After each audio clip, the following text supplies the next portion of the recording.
Well, it's Groundhog Day. Is it really? Have you seen one this morning? I haven't seen one. Did you go look? Until I looked in the mirror.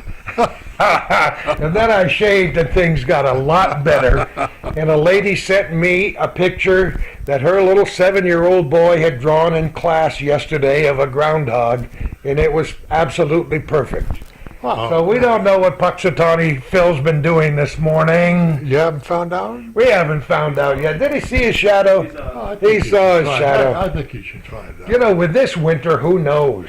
We're on Cumberland Avenue. Winter? This is no winter. This is amazing, amazing weather. When we arrived up here, which should be about 4 years ago, the whole front was about 1.5 feet of snow.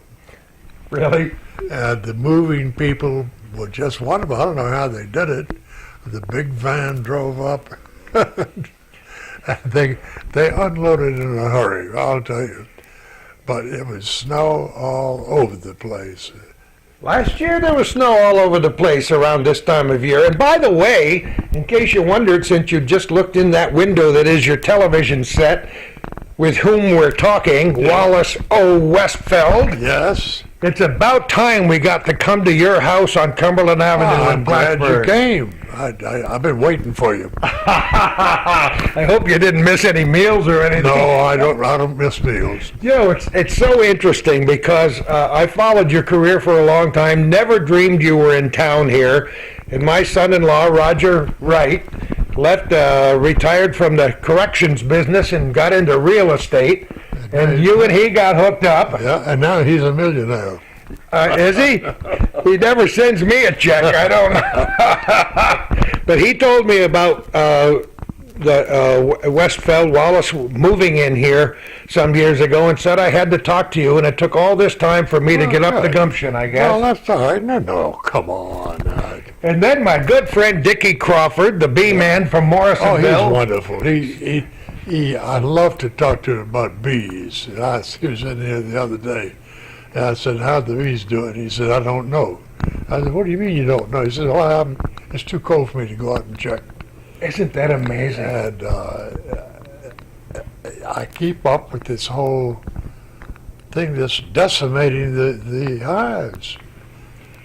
He tells me his stories 2 or 3 times a year. We'll see him at a farmer's market or somewhere, and I'll say, tell me about the bees.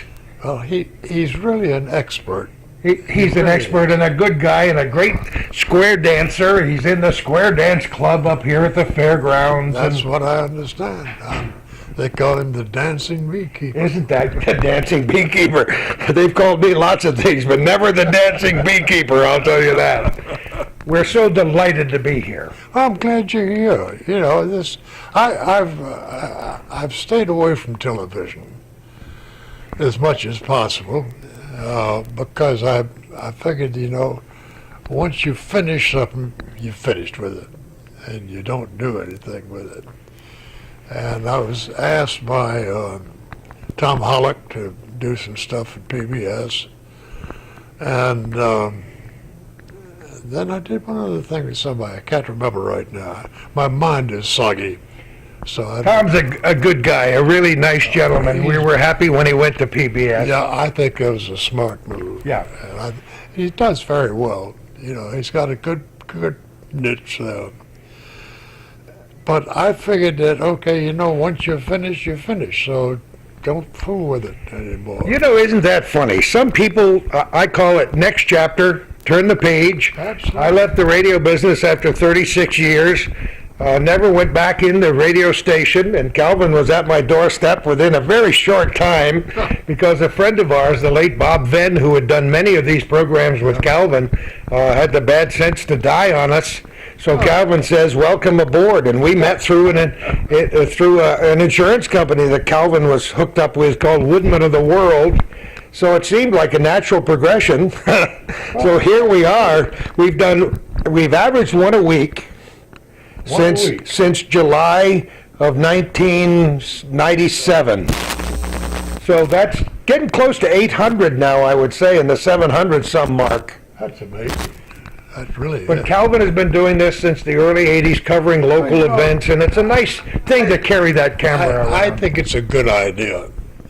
I remember when they first came up with the idea of local access, I thought it was a wonderful idea because the big stations quite often don't have the time to do the kinds of stories at length the way that you're doing. And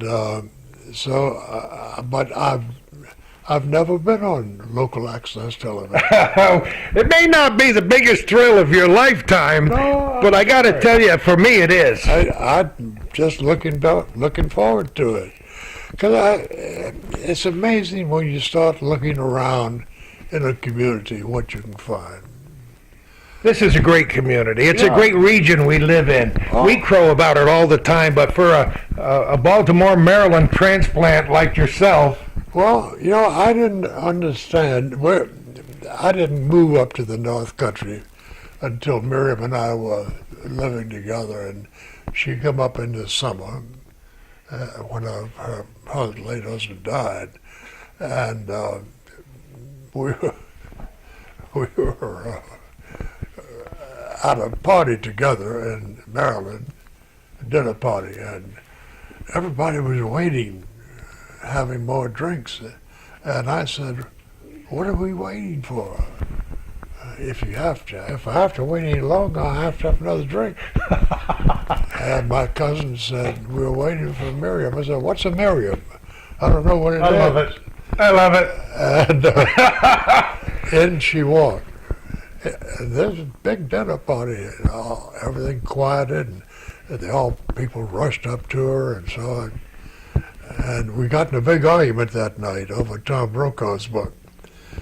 Ooh, The Great the Generation. greatest generation, yeah. And I read it, and Miriam was sitting down there, and I was sitting down here, and we got a big argument. Somebody shouting across the table. And I said, I don't like it because The Greatest Generation also had lots of flaws in it. There were a lot of men who deserted, and there's nothing like that in the book. And Miriam said, that isn't what the book was about. The book was about all these great people. So anyhow, it worked out beautifully. Great relationships always begin with a good fight, you Oh know. boy, I think that's terrific. it was a lot of fun. And my cousin was Bill Monroe, who was the moderator of Meet the Press at Oh, one sure. time. And Bill said, "You want to see Miriam again?" I said, "Of course I do." And we went out, and one time Bill and his wife had a cabin in Northern Virginia, way out in the woods. And on January the 19th, I remember the date, it was cold and snowy and icy. And Bill said, "Come on out for dinner." So I went out for dinner to spend the night, and who was there but Miriam was there. And we had a grand time, and it was so cold. I didn't want to go outside. And Miriam thought she'd go outside. She wanted to see what it was like. So after about 20 minutes, I went out, and I was cold. And I said to her, after a while, I said, "May I call upon you?" Don't ask me where I got that from, but I did. You read that and Gone with the Wind. I Come must on. have. I did something like that. And so we started seeing each other and dating. I was editing a piece down in Washington, and we went out to dinner one night. And I said, "Miriam, I have something I want to ask you." She said, "What's that?" I said, "Will you marry me?" And she said, I don't know. I don't expect anything like this." And I said, "Just answer the question. Will you marry me?" She said, "Well, when?" And I said, anytime, soon. And she said, well, you know, my family doesn't know anything about you or anything. I said, well, that could be taken care of. And finally, she said, all right, how about June? And I said, how about tomorrow? You never put off to June what you could do tomorrow. No, sirree. So we've had a grand time. And, Isn't it amazing? And she and her late husband had this camp up on Lake Chateauguay, and they'd come down here once a week, something like that, for shopping. And when I joined her, and we would come down here to see Plattsburgh. But I never saw Plattsburgh, you know. It was all going to Price Chopper or something like Hannaford, and then going back. But we started looking around. One time we came down, and she says, we're not going back right now. She had a newspaper with all the real estate ads in it. And we started driving around and looking. We looked at places down, and then we crossed the overpass and came down here. And I said, Miriam, that house there on the left is for sale. And she looked at it, she says, turn around. Turned around, she got Roger's name off the thing. Isn't that a riot? And we called, and we bought the house in 3 days. Isn't that amazing? When we met in the hallway, I used the word serendipity. Yeah.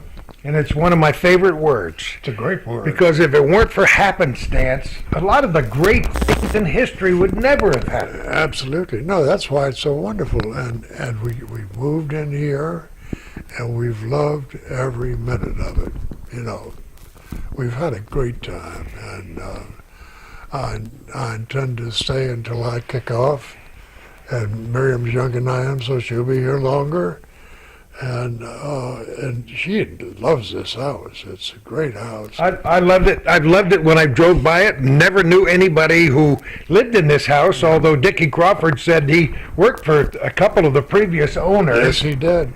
So it's interesting that you two got together and that he still comes over to hang your picture straight. Well, that, and he's done some minor carpentry work and other stuff. You know, he's just great. He's a wonderful fellow, first of all, and he's a great carpenter, and he can wire things, he can do everything. You know, it's sometimes people have a different opinion when Calvin and I spend a lot of time touting this North Country and its people.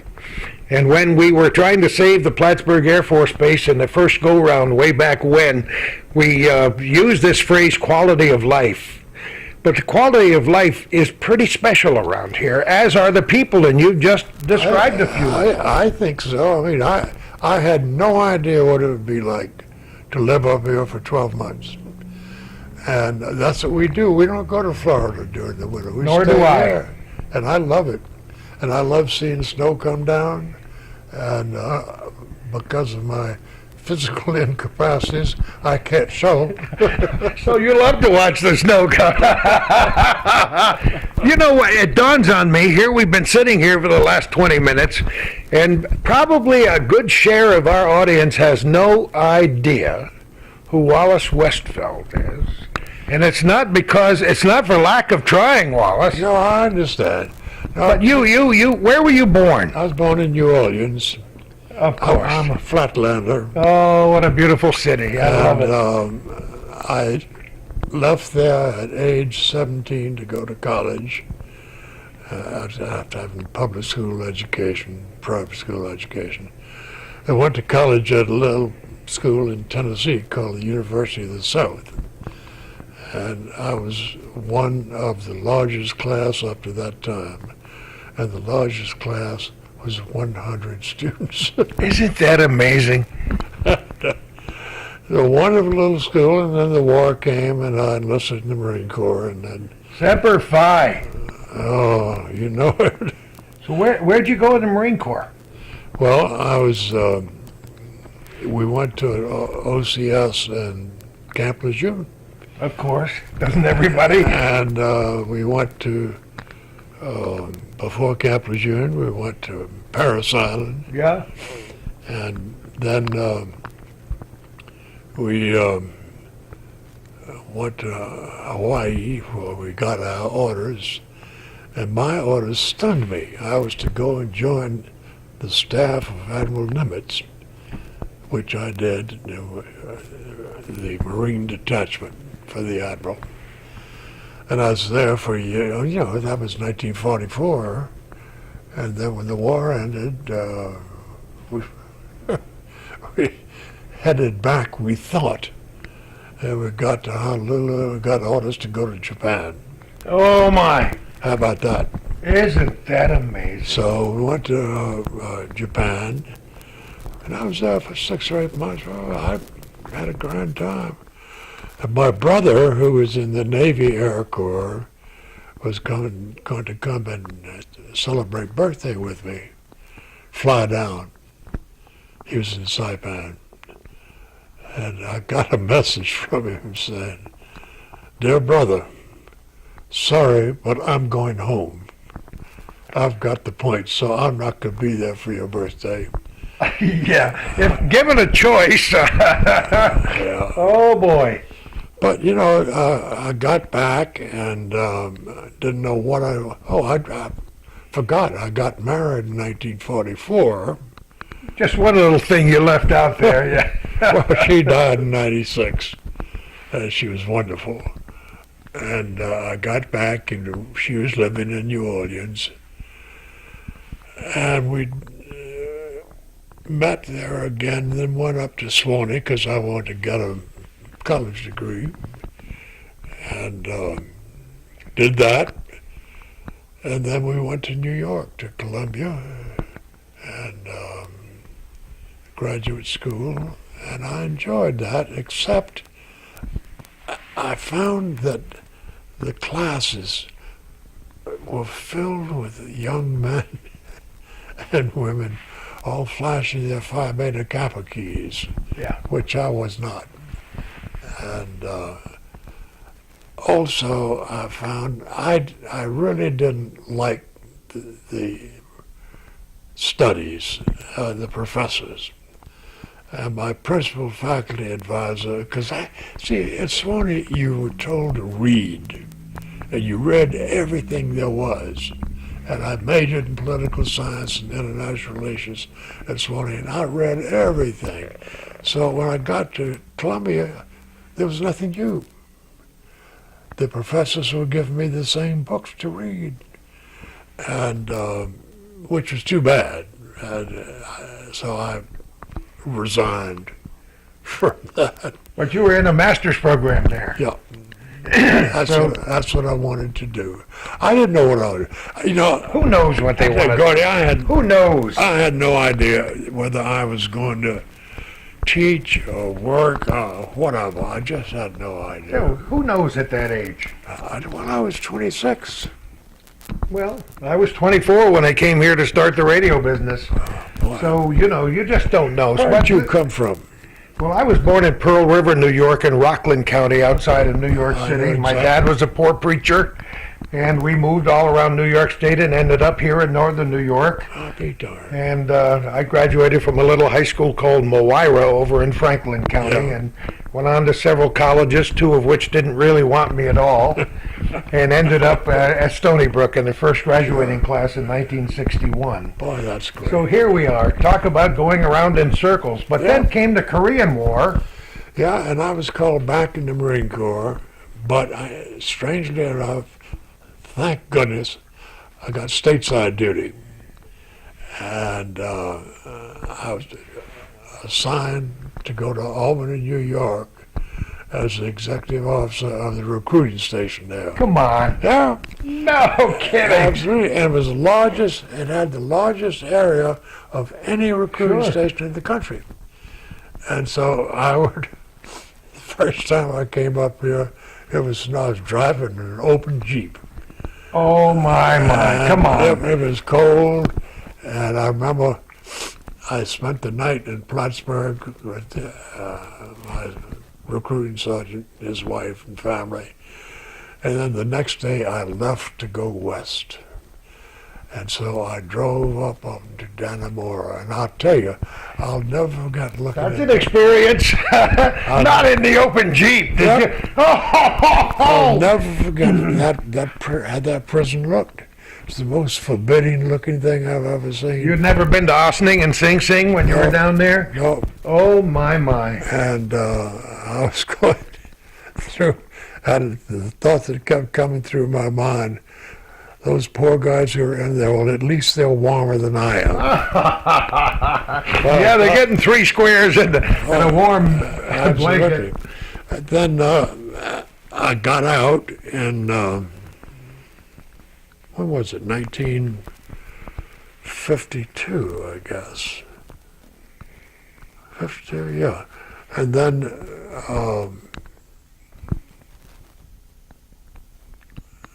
I didn't know what I wanted to do.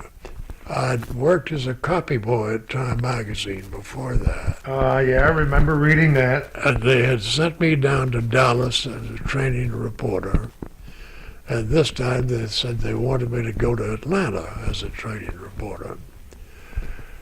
And the bureau chief was a wonderful fellow who believed in the Old South, and I believed in the New South. So we didn't get along too well. And when that happens, you're fired. And I was fired. And the chief of the correspondence at the time said, look, we've got to do this. We will make you our stringer correspondent wherever you land up. So I ended up in Nashville and got a good job on the Nashville Tennessean. And immediately they called me from New York, said, we want you to be our correspondent in Tennessee. So that was wonderful, you know. Covered everything for them, from serious stories to stories about fish. Did you really? Yeah, and bass, and they call them lunkers. Lunkers, I've heard that word. Yeah, lunkers. Lunker's a big bass. Yeah, big bass. And after that, at the Tennessean, I was called into the editor's office one day. This was in October of 1953. And I walked into the editor's office, and all around the wall were editors and sub-editors. And I started thinking, what in the world is going on here? And the editor-in-chief asked me, said, what I was working on at that moment. I said, well, I'm working on a story about a brother and sister from India who were at a college here. He said, how much more you got to go? I said, well, I was about to finish it when I was summoned in here. And he says, well, go and finish that, but we're going to talk about your next assignment. He said, I know that the Supreme Court is going to decide on racial integration in public schools. And they'll decide when they get back in January of '54. Well, he missed it by a couple of months. But they decided, and he said, your assignment is to cover this story. He said, I don't want our readers to be surprised by what happened. And What a time to be involved. isn't that something? Oh, my goodness. But you know, what an assignment. He said, I said, well, are you expecting a number of stories a week? He said, no. You write stories when you think they're ripe. And I did that for the next 8 years. And it was just wonderful. You were right in the thick of it. Right away. And I went to every place in the South. I interviewed every chief state school officer, every governor, most of the senators, and then the heads of the Ku Klux Klan and the Federation for Constitutional Government, and then the NAACP. You know, it was absolutely wonderful experience. You ever go back and read those things and say, how did I ever survive that? Oh yeah, I was very I lucky. mean, you were under attack Yes. from time to time. The first one that was physical was in Nashville, and there were a group of young black kids who had been to a protest meeting, and they were going back to a church. And I was following them as they marched down Yeah. the street. And all of a sudden I felt something wango in the back of my head. And I turned around, and there were these kids who were laughing. They were throwing rocks at us. Oh, lovely. Isn't that nice? The stoning in the modern age. Absolutely. Unbelievable. Well, but that's what they did. And so I turned around and went back, and I said, which one of you did that? Well, they didn't say anything. I said, okay, which one of you did that? And they didn't say anything. And I said, well, I'll find out. And if you do it again, I'm coming after you. And they didn't do it again. And it was a wonderful A experience. million stories in the Naked City, and you were involved in 999,000 of them. Absolutely. It So was that was a great time period. But did you win an award then for a series with that paper? Yeah, I did. I was nominated for a Pulitzer.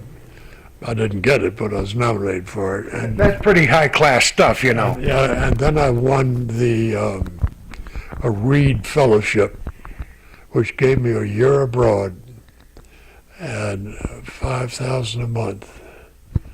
That was hard to take in those days. Very hard. So you traveled to, I forgot what country. Sweden. Sweden. Yeah, I wanted to see what a socialist country looked like and how different it was from my own country. And Sweden was not only socialist, but it was pacifist.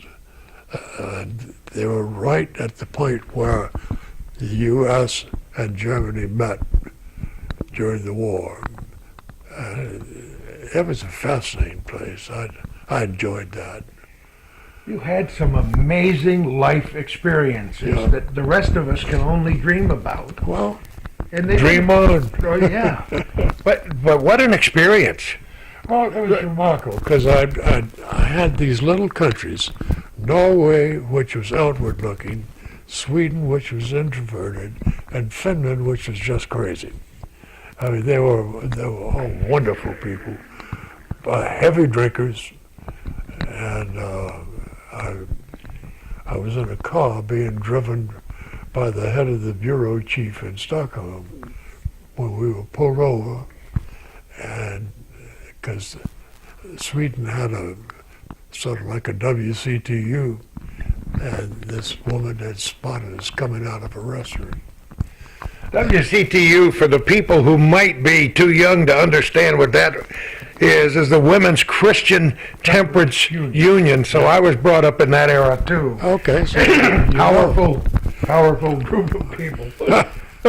So anyway, but we were pulled over, and the driver was arrested, and he kept protesting. And the police officer came over to me. He said, "Tell him to stop protesting. He'll be taken care of. He's a foreign correspondent, and they won't do anything with him. But he has to let the alcohol get out of his system. He has to wait a few hours." And I said, "Well, where's he going?" "Well, we're taking him to jail." oh God, And, oh my, the poor guy got transferred by AP he to did. London. Oh really? He sure did. But, you know, it was, Norway was changing, Sweden was changing, Finland was changing, and they were all still pacifists for the most part, except Norway. Mm-hmm. Norway was quite different. So after that, after I got home, I went back to work on the Tennessean, and in the meantime, the editor-in-chief had been fired, and the new editor-in-chief had absolutely no idea of how to run a newspaper. And he made me the science editor. Which Oh, the was, science yeah, editor. Which was Oh. the first sign he didn't know what he was talking Oh. about. And I got to go to the South Pole for that, which was just remarkable. You know, I'll never forget it. It was a life-changing experience. And we were, I guess about 12 reporters went down there for the National Science Foundation. And it was a wonderful experience, you know. You never know until you see all the things. I went up to this little hut, little shack on a glacier, and I said, "What do you do here?" He says, "I'm counting whistlers." I said, "What's a whistler?" He said, "Well, it's a little electronic particle that come down from up in the sky, and we're counting them." I said, what does that prove? He said, "We don't know right now, but it may prove something later." Isn't that amazing? And Oh my goodness. Another guy had a hole in the ice, and he was watching seals. They'd come up in the hole, and he'd feed them. He was trying to count the different kinds. You know, and it was just wonderful. There were Gulf Coast skuas which spit at you. Really? They literally would spit at you. And so you had to be careful around them. Penguins all over the place. I'll never forget when I picked up my first penguin. It was a little bitty one. And I picked it up and it nestled down in my arms. But they're not soft. Their feathers are oily and tough. I wrote a wonderful story about the sex life of a penguin and how they discovered each other and how when they had babies, chicks, how the chicks knew where their mother was. Because there'd be thousands of birds around and there were rocks. The nests were made out of rocks.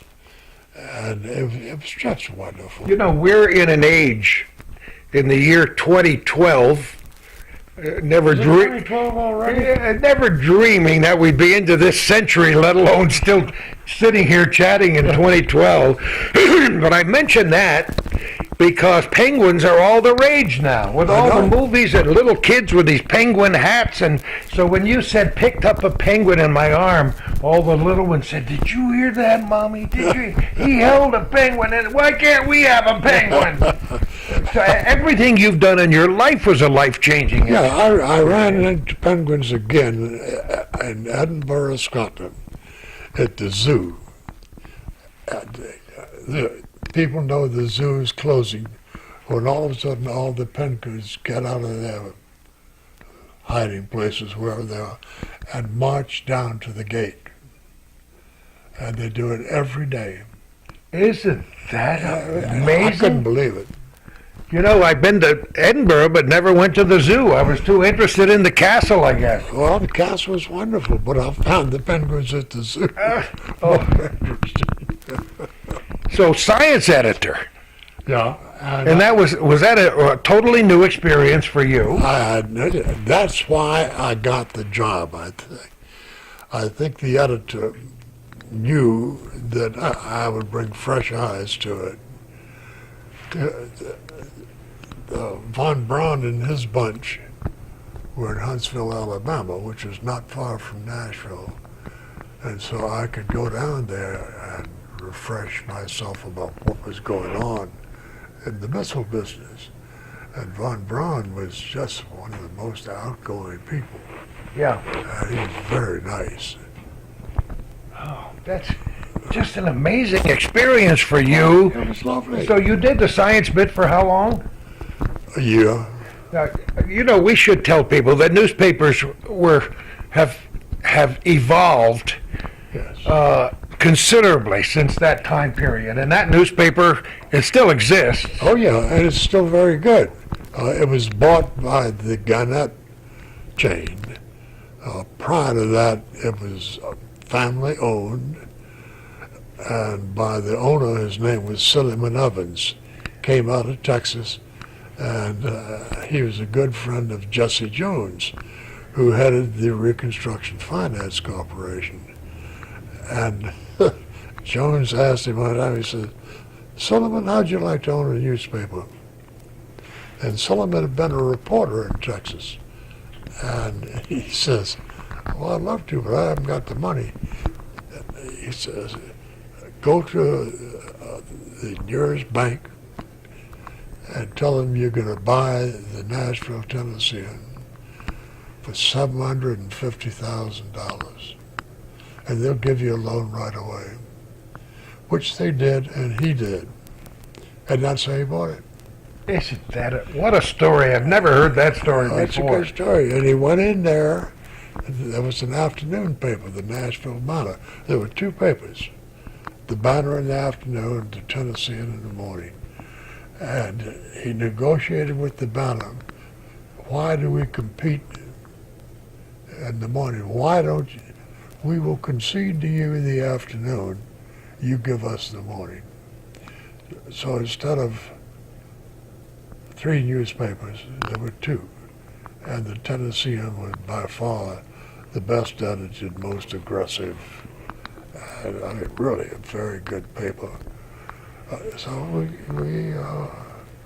our circulation increased.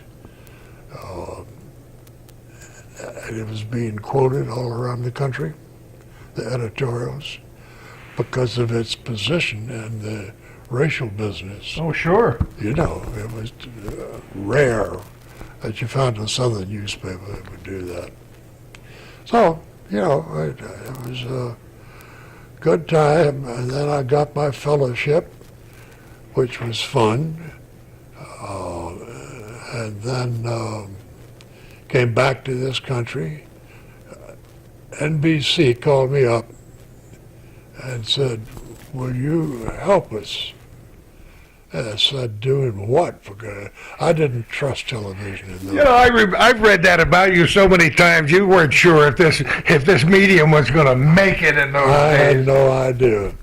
What a riot in retrospect. You know when I realized it was going to make it? And you talked about it in one of your things about impact. In '56, Frank Clement, our governor, was given the assignment of delivering the keynote address at the Democratic Convention. And after that, he started politicking. And Estes Kefauver was running for the nomination, as well as John Kennedy. And Estes was sort of the hometown favorite. Yeah. And John Kennedy worked Estes, and Estes was about to say that he would be his vice presidential candidate. But he knew that was wrong, and when the votes started coming out and Clement, I think he voted the whole state for Kennedy. And when I got home, I went out to the airport to see what happened when the governor returned. And he was in a big Air National Guard plane. And I was walking into the terminal, and Percy Priest, who was a congressman, said, Wallace, you better get out there. There's a big crowd. I said, oh, yeah. There's a big crowd and they ain't happy. So I got on there, and Clement stepped out with his white Stetson and waved, and everybody booed him. And they said, we saw you. We saw you. We saw you.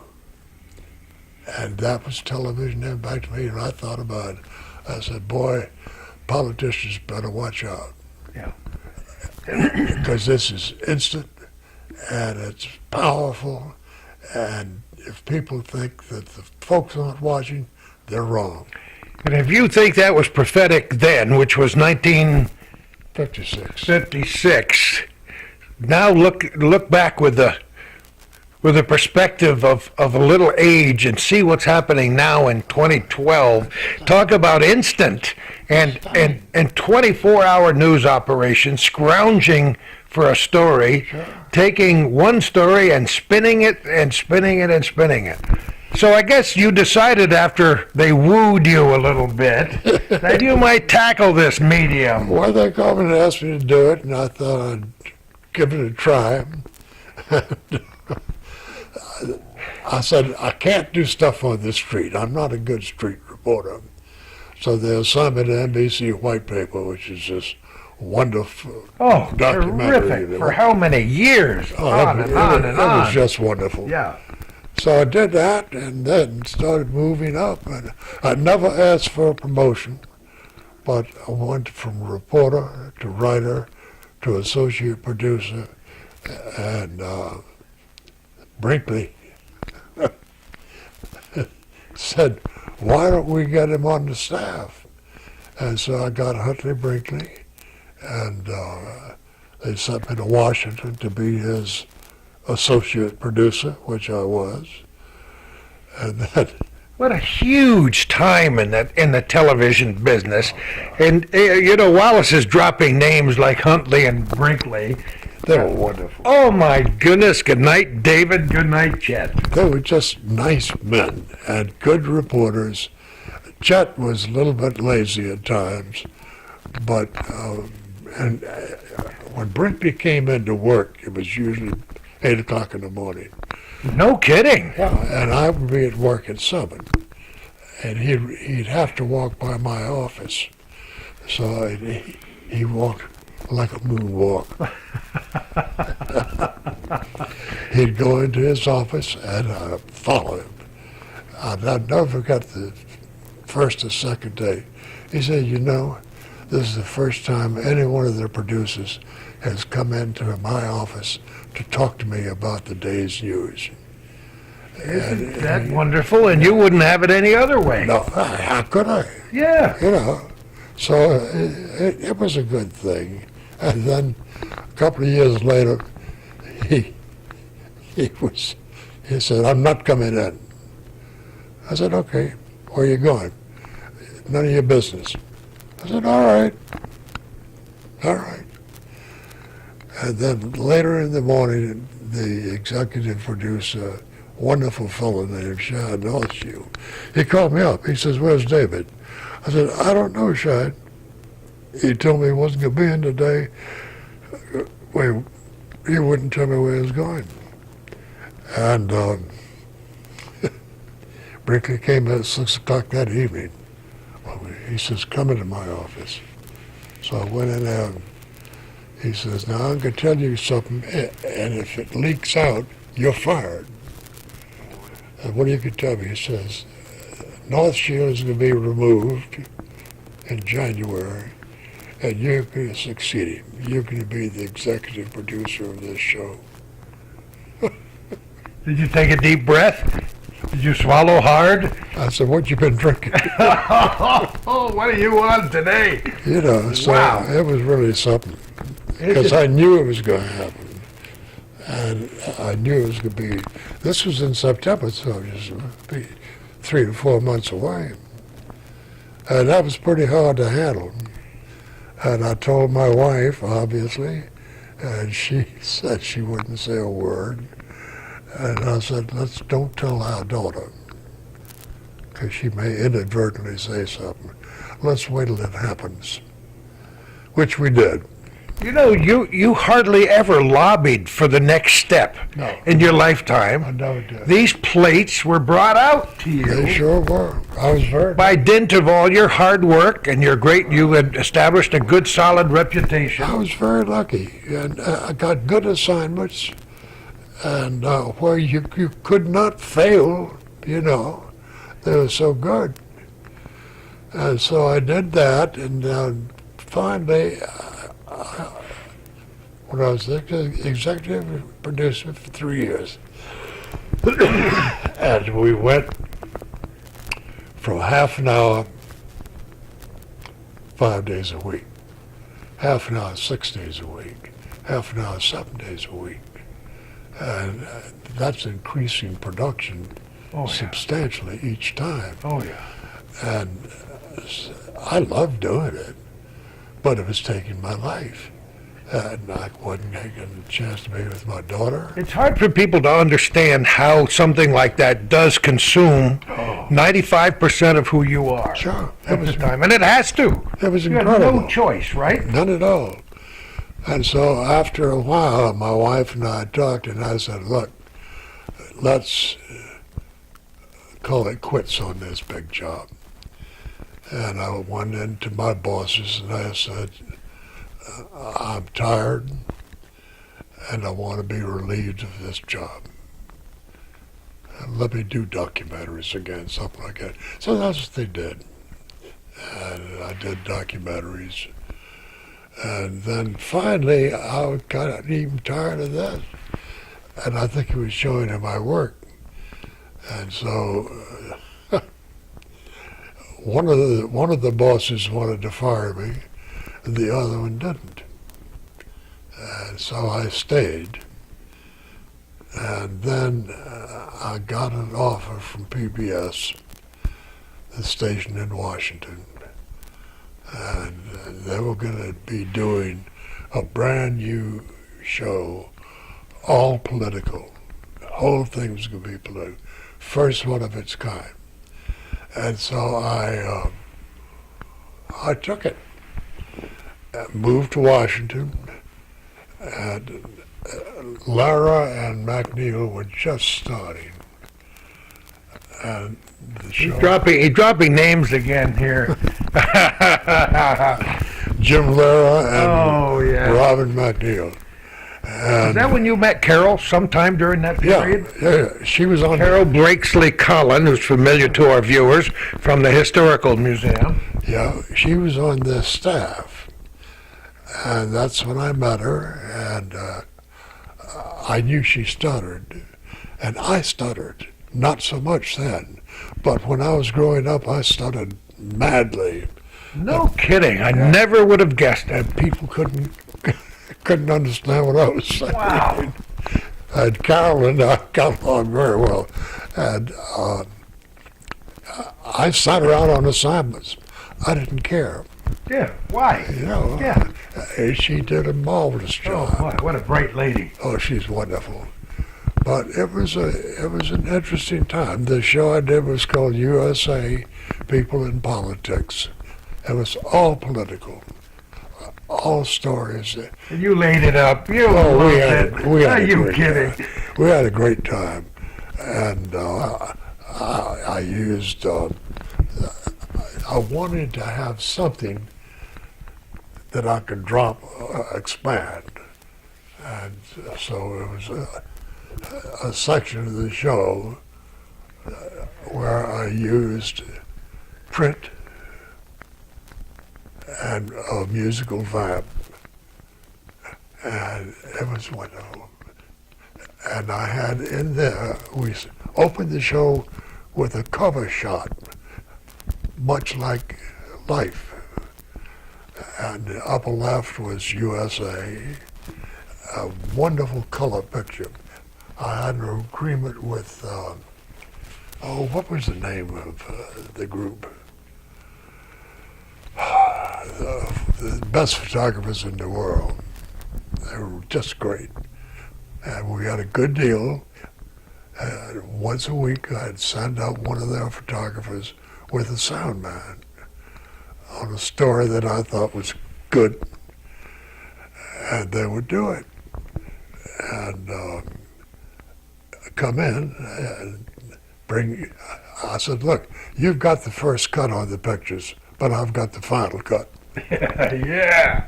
And they'd bring them in, the photographer would come down, and my sound man would come down, and I'd pick the pictures, and I'd have my editor there to work the sound, and it was just great. But as all good things must, that one had to come to an end too. Do you still have copies of some of those shows? Do you have them? No, You never got them? I didn't want them. No kidding. It's like old newspapers. You know, You just plowed that history right down and moved on. why should I? keep. I Well, think when did the awards start coming?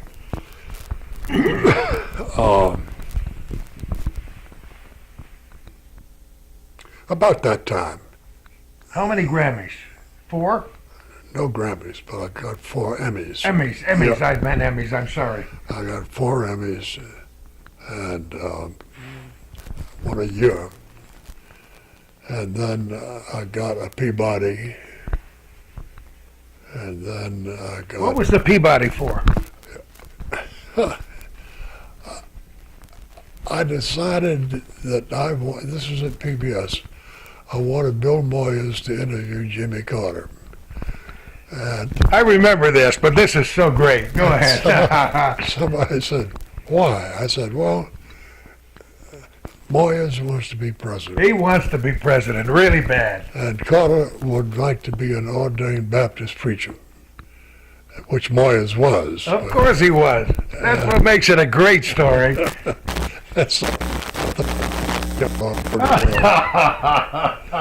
Troublemaker, that's what you are. One would say the other, that would, for the grace of God, go on. Oh, yeah. So it was a wonderful show, and they Oh, really my, hit I'd it love off. to have seen it. Oh, it was just great. And newspapers all around the country ran it on their op-ed pages. Sure. You know. So it was fun. It was fun to do. They were so good. Together, they just really meshed. But you could see the envy and the jealousy. Oh, yes, of course. There were layers there, weren't there, huh? Yeah, but it was a lot of fun to do those things. So you worked for PBS off and on for quite a while. Well, not for that long. It was only for, let's see, 3 years, I guess, 3 years. And then I stopped entirely. I retired. And then NBC called me up and said, you want to come home? I said, doing what? And they offered me a job to be the Washington bureau chief. But I said, you can't deliver on that because you're not the president yet. And this is the guy who was going to be president. And so I went back and became a senior producer on a show called, what was it called? The News, whatever. Yeah. It was Brickley once a week Oh, yes. on Sunday night. How well I remember. And he was very good, and our past association helped rather than hurt. Oh, yeah. And then the guy who became president who said he was going to make me the bureau chief was fired. That was the end of that road, huh? Absolutely. It's a good thing you didn't put too many eggs in that basket. Boy, so I just retired. And we moved down to West Virginia.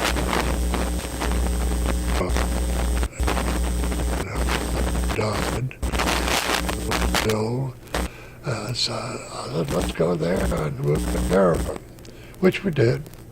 And I loved it. We sat up on top of a hill. It was a farm, and I didn't do anything. Isn't it great? Then, When you've been working 15, 18 hours a day for all those years. I mentioned Arnold Spector, the senior senator.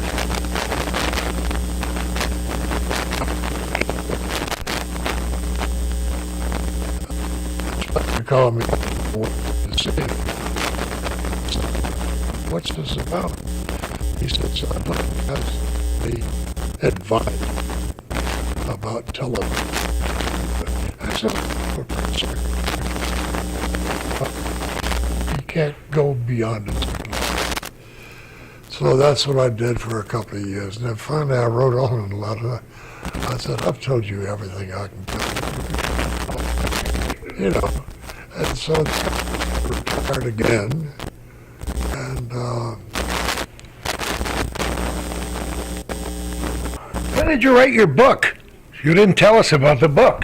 You wrote a book, didn't you? No, well, I collaborated on. Collaborated? Yeah, with others, as they say. On one book was called Without Speed Yeah. by Harper and Row, and that was done in '56, I guess. Right in the middle of it all. Yeah, and it was about that. There was something called Southern School News, an absolutely, totally unbiased publication financed by the Ford Foundation, which came out monthly and had a good staff of top reporters, and we all wrote this book. And then that next one was called The First 100 Days, and that was the first 100 days of John Kennedy and the Civil Rights chapter. And that one was fairly recent,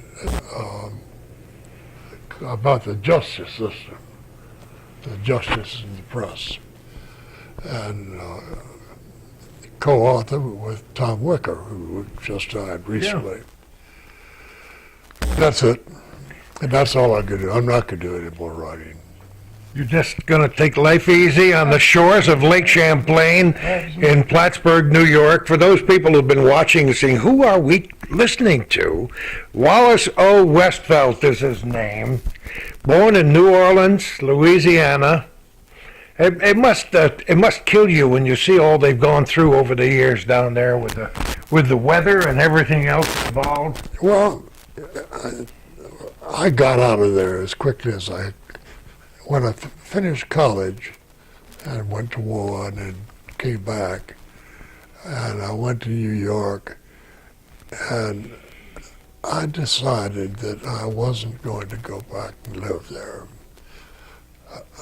My mind had changed. The South was a strange country to me.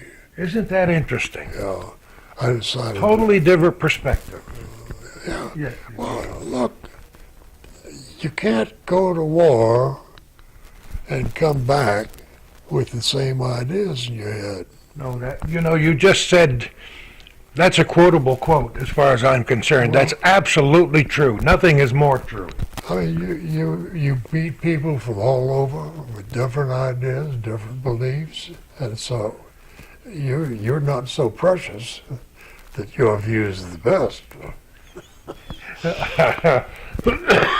You might be, I'm not. I'm not. But here we are. We're starting out in, you were born in 22? 23. 23. Here we are in 2012. Yeah. I never thought I'd live this long. I never thought we'd get through Y2K or whatever they call it when the century changed. I thought we'd get through that. I thought that was a lot of baloney. But, and it was, in retrospect. Yeah, but I did. You've seen a lot of baloney in your lifetime. Absolutely. I know baloney when I see it. And that brings us now to a place where you can watch television now. Having been there when they were putting the bricks together for this fabulous medium, yeah. Having been a part of some of the most important stuff ever written in newspapers and Time magazine and on television, and now you got the perspective of age. Yeah. So what are your views on what's happening in news now? And, just talk about Time and Newsweek magazines. I'm as pessimistic as a lot of people. It's evolving. That's the word. You can see every television station has a blog, There's a word that wasn't around when you started. I didn't know what it was. But they have their print version that they are very good at, and they're getting better at it. And I can see a time ahead of us, not too far away, where everything, it'll be like local newspapers. And there'll be more of them. The most important thing is that the public will be getting as much information as they're getting now, probably more. My only concern about it is, what about editing? Who is going to edit these things? Do they need to be edited? Is the reporter going to be the editor? Is he qualified to do that? Editing has taken on a whole new meaning Yeah, these days. it sure has. And my concern about it these days, I think there's a word that is descriptive, but I just rarely use it. But I think the news today is too adjectival, too many adjectives. I love that word. I've never heard it before. You made it up. Well, it's my one concern. Something is bad, but it's real bad. This is the worst storm we've ever had. Everything is couched in those terms, and I don't think it should be. It's because they are on so many hours. They got to stand there and talk, and there's a weather channel that's gaining in precedence, and they have to stand there, and Jim Cantori has to stand in the middle of the storm and talk for 30 minutes while he's afraid of getting blown away, and you got to come up with words to describe things. Well, he's one of the Wonderful. CNN is good. I don't know about MSNBC. Maybe it is, maybe it isn't. But what's happening is that people are in the business are answering, I think, what is a demand of the public. Yeah. They want more, and they want it in different forms. My friend Brian Williams on NBC, I think he's quite good. But What a guy. I also think he uses too many adjectives. If I was editing his copy, We need you back, Wallace. We need you back. I'd strike him out. That's so interesting to hear your point of view on those things. Well, you see, The word communication has changed so much. I think it shows a certain contempt for the audience. I believe the audience is very smart. We all have a basic intelligence. We may not be literate, we may not be able to write, we're basically intelligent beings. And I don't think you need to talk down to them or hype things you're saying to catch their attention. I think that they're there, and when somebody says, they're showing pictures, mind you, of a blizzard, and they said, this is the worst storm in history. I wouldn't say that. I'd say, look at this. And draw your own conclusion. Never mind a 100-year storm, huh? Absolutely. Yeah.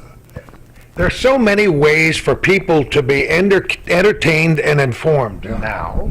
And it's at the touch of a button and the thing they carry in their pocket. The word communication has changed so much since I was a lad, and that it blows my mind. You have cell phones, you have iPads, you have Amazon's Kindle, or whoever. So many things, it's just right there. My problem is my fingers, I'm not dexterous anymore. You see the size of these fingers. That's why I don't text. Somebody sent me a picture of a fire once, and it took me a half an hour to write fantastic. And that was probably too big an adjective. So,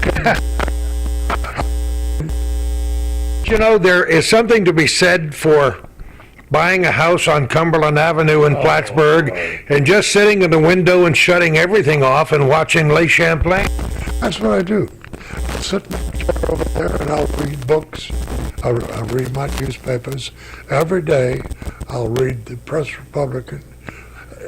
If I don't buy the New York Times, it's very this is damn expensive, and I'll get it on my computer. See? You know. See? Get it on my computer. Sure. Well, who can afford, and I read the New York Times every day of my life while I was in college until I started in the radio business, and now you have to pay to get it online, so It's incredible. it's amazing. If you subscribe, you can get it online. Yeah. But I think the daily issue now costs something like $2.50, $2.60. Yeah. That's an awful lot of The money. days of a nickel and a dime and a quarter and cents, even for a Sunday paper, are gone. They sure are, and that's too bad. So what's next? Just sitting and relaxing for a while? Yeah, I think so. My daughter has moved up here, and she's a wonderful person. She loves it. So she'll be here. Miriam, the camp up in Shottingham. And I think I've earned some time off. You can wax and wane now. Take a deep breath and relax and enjoy nature. Who knows? You didn't. Now, did you work for Fox? Did you ever work for Fox? No You worked for everybody in the world besides Fox. Just about.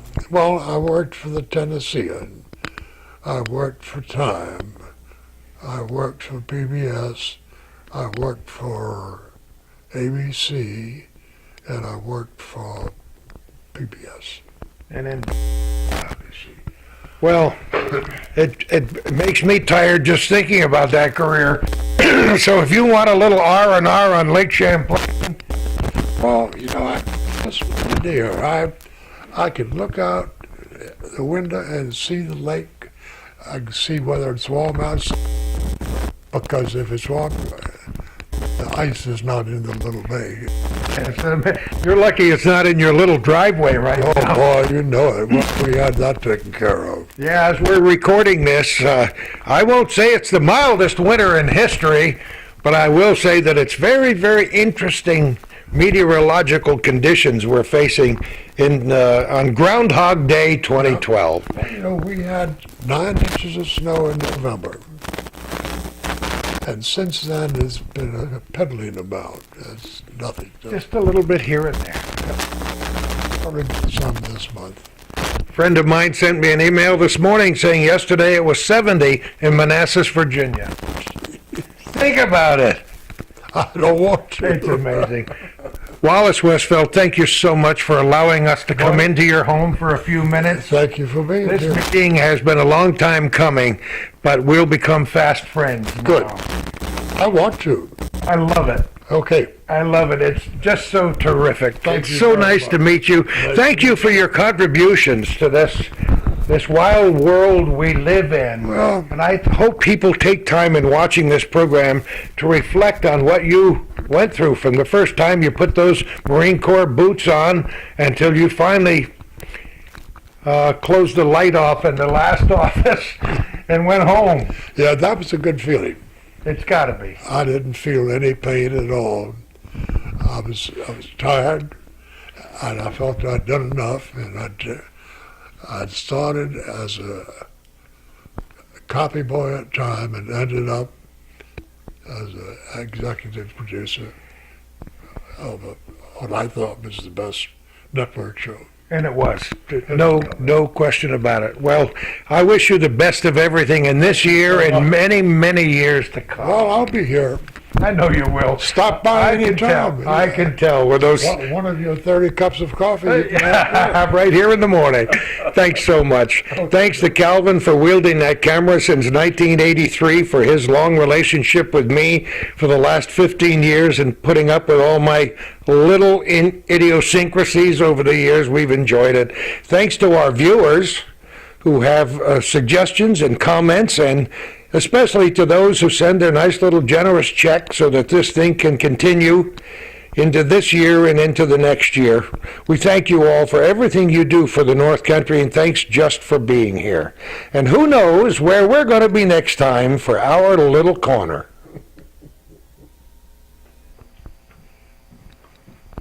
This is PS, not PBS. This is PS. This is what an Emmy looks like. The first one and last one I'll ever touch and stroke in my entire lifetime, and there are a total of 4 of them up there on that shelf. Wow, what great accomplishments. And as we look around, let me see, what do you got here? That's a Peabody. Is that what it looks like? Yes. Isn't that amazing? It's probably the most important award you can get in television. And you can't spend it at Price Chopper. No. Look at this. The difference between the two, I like. Isn't that incredible? Yeah. But the story is what's worth it all. Yeah, well, that was the one, I got that for the interview of Boyers and Carter. Oh, yes. Now, let's talk about some of the pictures here. Okay, this one.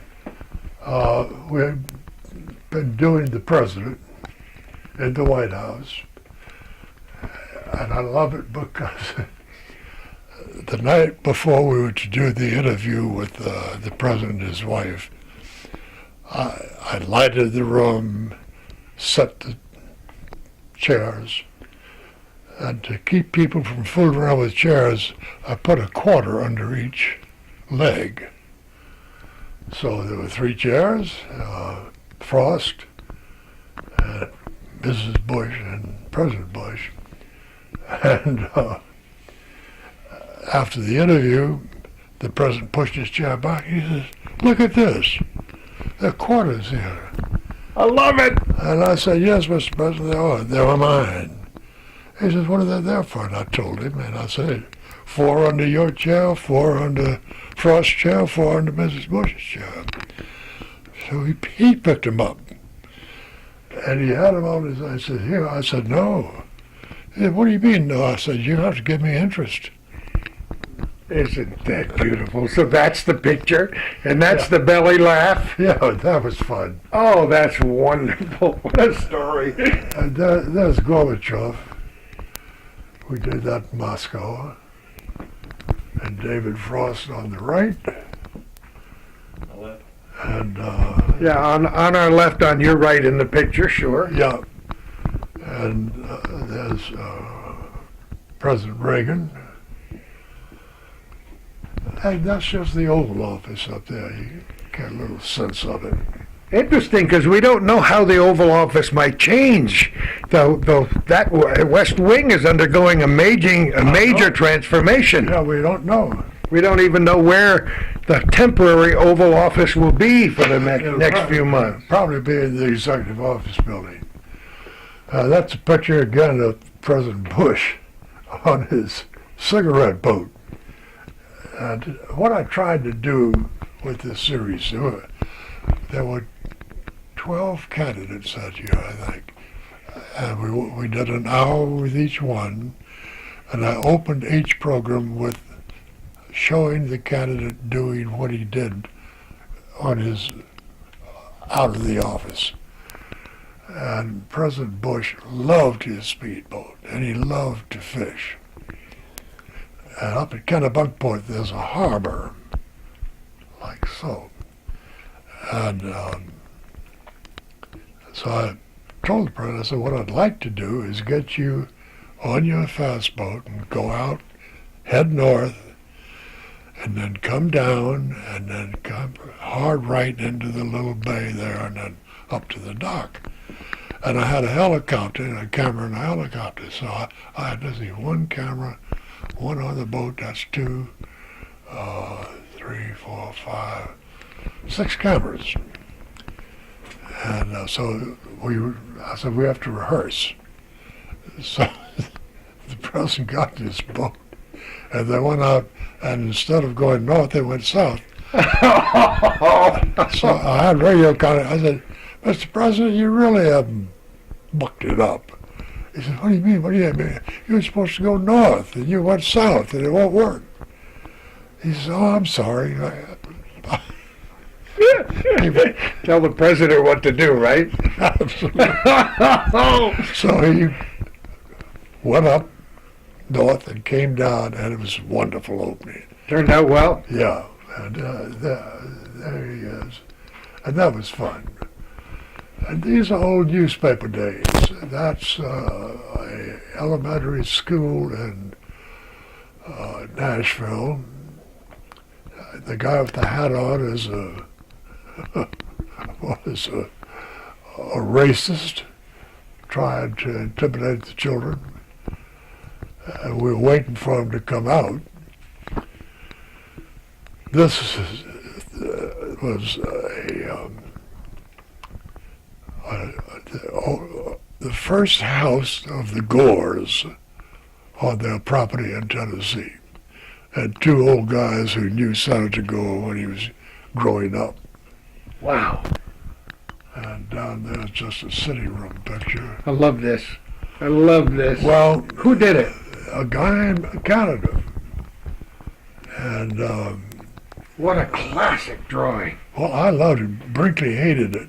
Did he really? Yeah. Oh, I think it's wonderful. David said, "I don't look like that." Oh. I said, "David, it's a caricature." Those are like the classic caricatures Oh, in it's the wonderful. old Yeah. magazines and old newspapers. Absolutely. And it's a Canadian paper, and I can't remember which one. Looks like his name might have been Franklin, or am I can't read the Yeah. writing, but good night, David. Good night, Chet. Oh, my. I think it was a Toronto paper, I think. I wonder if there are other prints of that picture, because I've never seen it before, and I love it. Well, I'm so excited to see that. There might be, I don't know, but if we could find out who did it, you could call him. Yeah, sure. I'm going to get right on the phone. Come on. Come on, Wallace. What do you got over here now?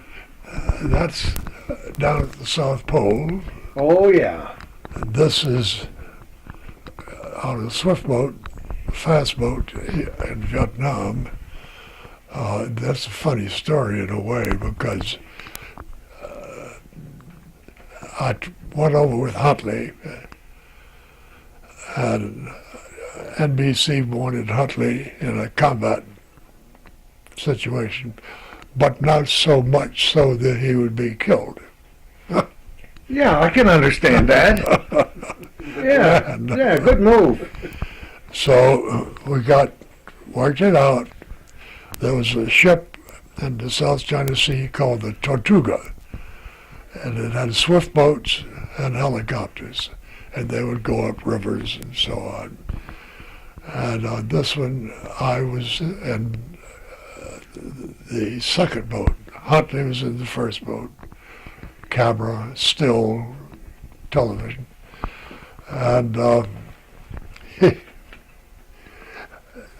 the guy running the boat was a Navy lieutenant who hadn't been on patrol for a year. So he didn't know about the changes in the tides. And the tide was off the Bassac River, and the tide can fall 40 to 50 feet. Wow. And so Huntley's boat went aground. Oh, my. And earlier that day, I'd been in a helicopter. We've been getting covering shots of the Bassac River and the sea and the Tortuga and so on. And the pilot saw this little sampan going into the beach. And he said, "That's suspicious." And we had a guy on board the helicopter who could speak Vietnamese. He had a loud hailer. So we went around and he shouted down at him, pull over, we're coming in, and I want you to dump your arms in the water." Well, they kept going, and so the pilot said, "Oh, okay, let's turn around." And we started taking fire from the beach. Oh, boy. And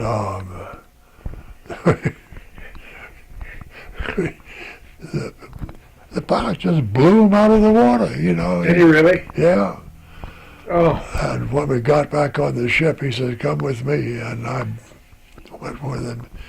And he got down on his hands and knees and looked under the helicopter because that steel plate there, it looked like perforated cheese, you know. oh, wow. What an experience. You had no idea it was that close? I had no idea. Oh, wow. On it. And there we are with Schwarzkopf. Oh, yes. That was the war in the Middle East. And there I am. And behind me, I think, is the dome, back left, Dome of the Rock. And those over there, those are, the one that says NBC News is an election night. That's Robin McNeil, and I was his producer that night. And right below that, the airport in Prague. And Huntley and I were going on to Romania, and we were both hungover. And it shows. We were both sound asleep. Just cutting the Z's, huh? And the poor lady in between, she didn't know what was happening. And the picture up there of all the men is in San Francisco. I was going home one weekend. I was interrupted by a phone call from the executive producer of White Paper. He says, "What are you doing this weekend?" I said, "I'm going home to see my family." He says, "Sorry, you're not. You're going to San Francisco." I said, "Why?" He said, "I've got a production out there that's in great trouble. The director and the writer won't talk, and I want you to go out and take it over." So I did. And that's the bunch that did it. It was a good show. They had done all the work. I just got them talking. When I got there, I went to my hotel. The box was filled with messages. Call me first thing in the morning. Sure. So that was it. You got it done. Yeah. So this is your little refuge in here? It is. It's The wonderful. inner sanctum? It's wonderful. Good place to just sit and think and... Absolutely. And that's the woman who raised me. Tell me. Her name was Lily Jackson. She was hired at age 13 when I was born, Wow. and to be a nurse. And then she learned how to cook. She's just the most wonderful person in the world. And years later, John Chancellor and I were walking off Fifth Avenue in front of St. Patrick's Cathedral. And then I heard this voice, "Mr. Baby, Mr. Baby, Mr. Baby." And that's what she called me. Mr. Baby? Yeah, she called my sister, whose name was Alice. She dropped the childhood nickname of Tutatata and called her Miss Alice. I forgot what my brother's nickname was, but she dropped that and called him Mr. Pat. But my name was Baby. Mr. Baby. And so she called me Mr. And Baby. you just happened to hear her on Fifth Avenue? Yeah, and we turned around and there she Oh my, come on. barreling at us. We stood there embracing and kissing and talking. It was just wonderful. You can't make up stories like this. What a wonderful way to end this program. Oh, great. I'm so glad we came into this room. Good. And what was her name? Lily Jackson. Lily Jackson. Yeah. Oh my, look at that smile. I asked her, oh, she's the sweetest person. I asked her one time, I said, "Lily, are you going to heaven?" She said, "Of course I'm going to heaven." I said, "I'm sanctified." Isn't that wonderful? But she was just a great person. Well, after all these years, I guess you're sanctified too, Wallace. No, I don't think. Thank you so much again for this addendum. That's the best part of the show. I love it. Good. And again, who knows where we're going to be next time. Maybe out in the